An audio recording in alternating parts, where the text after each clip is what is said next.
خدا اینها را مقرر نکرده است. اینا همه چه جعل انسان هاست. منظور این است که ما در حوزه تشریع باید مواظب باشیم، مبادا چیزی را جعل بکنیم از خودمون و به خدا نسبت بدهیم، به دین خدا نسبت بدهیم. خیلی باید انسان مواظب باشد. مبادا جعلیات انسانها را به نام دین تلقی بکنیم. جعلیات انسانها، چیزهایی که انسانها یک زمانی برای خود جعل کردند، درست کردند، به نام دین تراشیدند، به نام عبادت مقرر کردند. نه جایگاهی در کتاب دارد، نه جایگاهی در سنت دارد. نه از قرآن برای اون دلیلی هست، نه از سنت پیامبر صلی الله علیه و آله برای اون دلیل وجود دارد.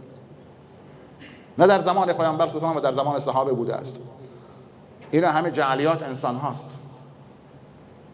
یعنی یک تشریعی در مقابل تشریع آسمانی. عرض کردم زمین تا آسمان تفاوت است بین تشریع زمینی و تشریع آسمانی. این چیز تشریع، این جعلی است. چیز زمینی جعلی است که انسان ها خودشون درست کردن، به خورد خودشون داده اند.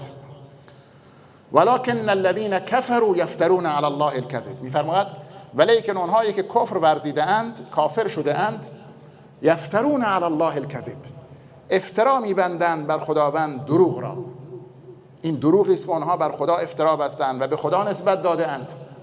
نباید انسان چیزی را از خودش درست بکند بعد به خدا نسبت بدهد، یا چیزی را که نمیداند این دین خداست یا این دین خدا نیست عبادت تلقی بکند و آن را به دین خدا و به الله جل جلاله نسبت بدهد.